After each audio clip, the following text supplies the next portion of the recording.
Chapter 6, the execution phase, presentation number 2. Here are our learning objectives. We covered these in the first presentation, and now we're covering these. Don't forget to download the notes. Managing the project team.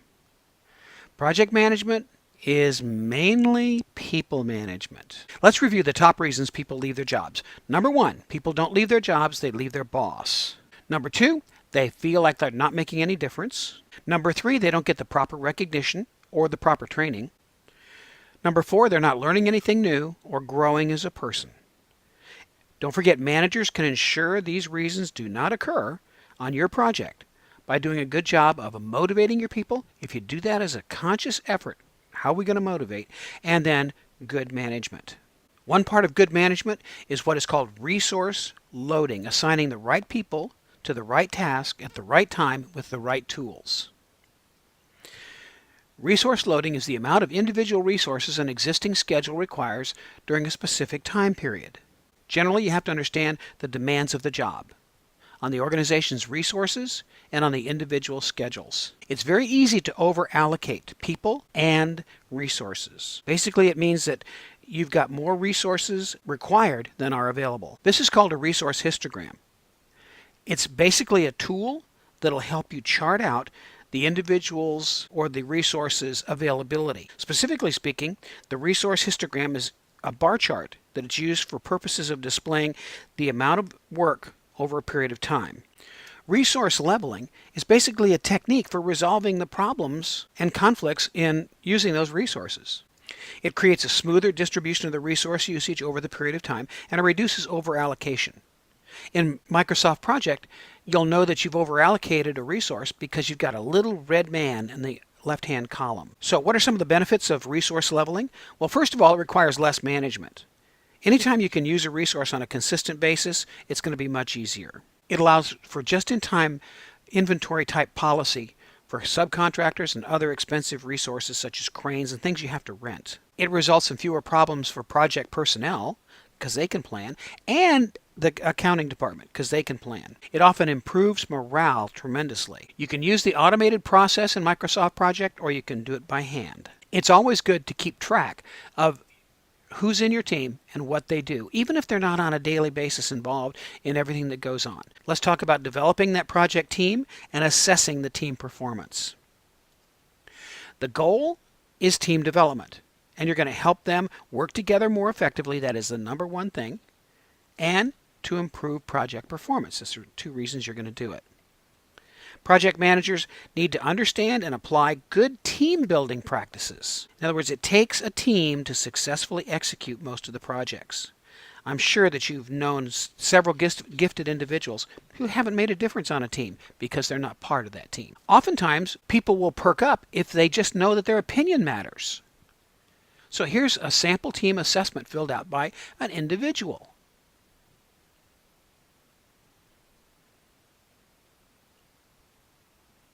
The book has several valuable suggested areas. The first one is in the area of training. You want to read that. You want to look at the team building exercises paragraph. You want to look at what is called the Myers-Briggs type indicator, used extensively in project management for teaming people correctly and for managing them correctly. And the last one would be rewards and recognition systems. It's amazing what a little bit of recognition will do. Managing the project team. Believe me, it is no small issue. Project managers must use their soft skills, in other words, their people skills, to find the best way to motivate and manage each team member individually in many cases. Some tools and techniques that you may use: there's observation and conversation. Talking with people is just amazing.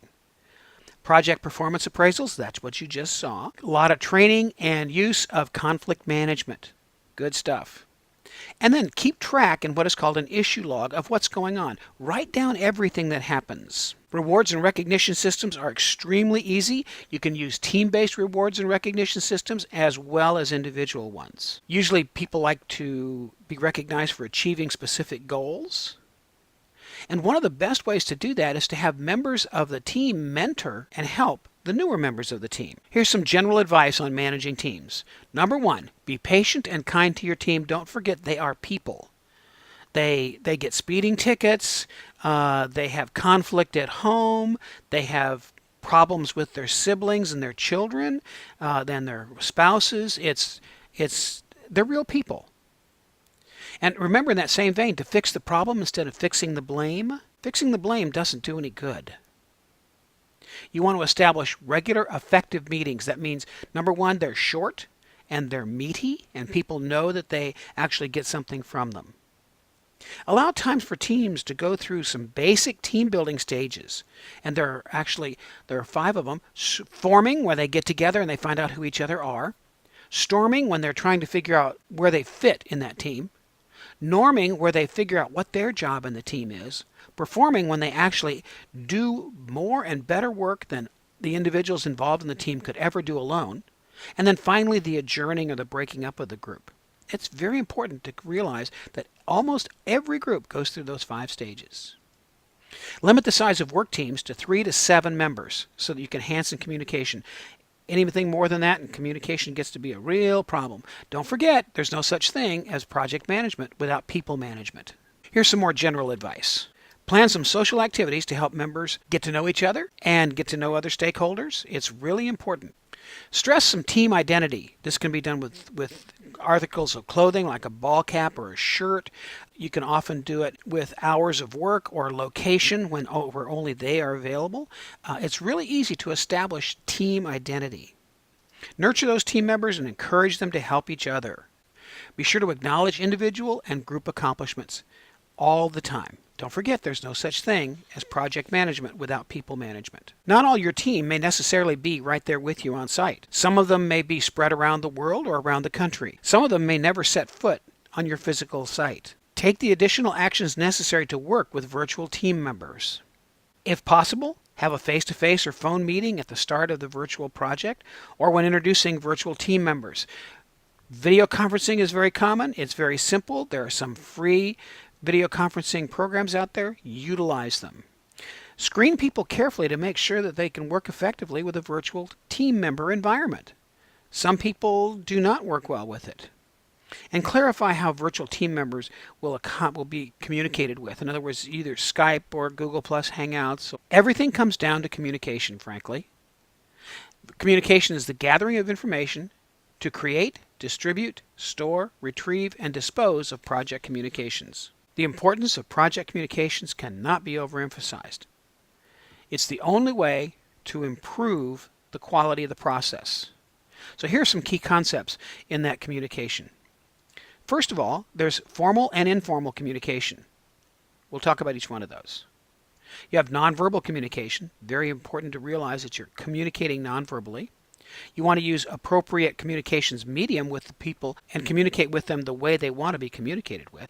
Understand individual and group communication needs. The impact of team size on communication is immense. The larger the team, the more complex communication becomes. Formal and informal communication. It's not enough for team members to submit formal status reports to their project managers and other stakeholders and assume that everyone who needs to know has the information. It's not going to happen.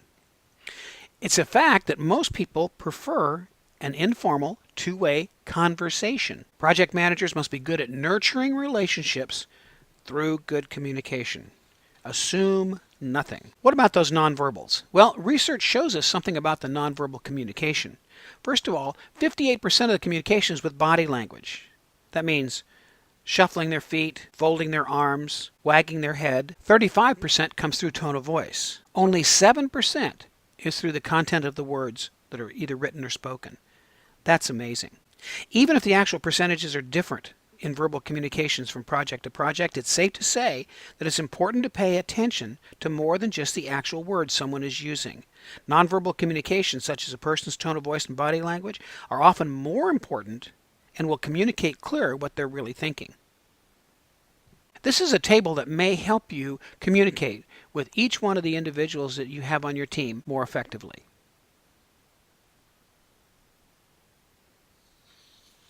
Let's talk about stakeholder management. In other words, working with various project stakeholders to meet their needs and expectations. Notice it's to meet their needs and expectations.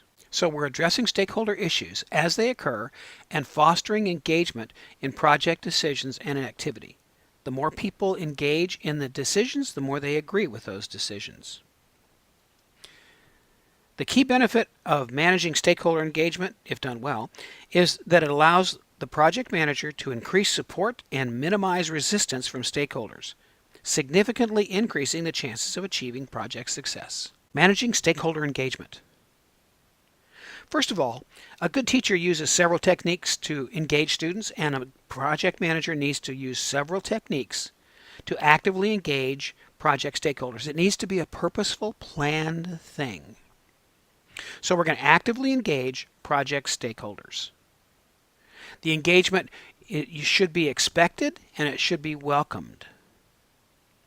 Well, what are some outputs? What kind of things do you need to track? Here's some things that you need to track. First of all, there's issue logs. Those are documents that are used to document, monitor, and track issues. Write them all down. When did it happen? Who was involved? What was resolved? Engage the stakeholders in change requests and updates to the project management plan. Engage them in project documents and the organizational process assets. Remember that an issue is a matter that's under question or dispute. Here's a sample issue log.